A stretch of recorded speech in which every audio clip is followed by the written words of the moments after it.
autoridades presentes, neste momento gostaria de pedir a sua licença para fazer uma pequena homenagem ao Exército Brasileiro, uma moção de aplauso que foi aprovada no mês de abril do corrente ano. Como já está no término do ano, prefiro já entregar isso que deixar para o ano que vem.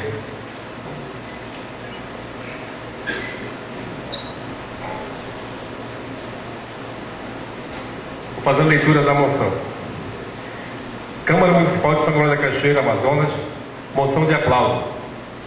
A Câmara Municipal de São Gabriel da Cachoeira aprovou na sessão ordinária de 27 de abril de 2010 o requerimento número 07/2010, pelo qual ficou registrado em ata dos trabalhos legislativos uma moção de aplauso com votos de congratulação para o Exército Brasileiro, pela alusiva comemoração à Semana do Exército Brasileiro.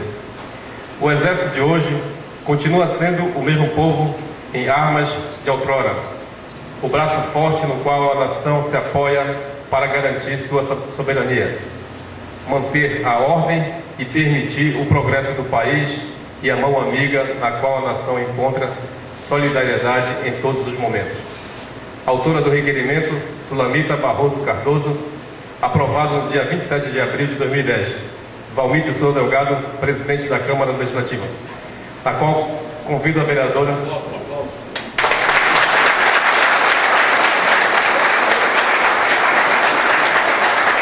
Convido a vereadora Sulamita para ter a honra de fazer entrega ao nosso querido general Javanadi.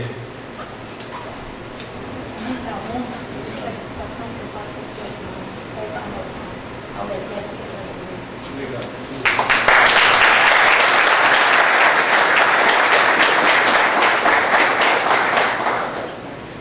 Eu queria dizer que esta moção de aplauso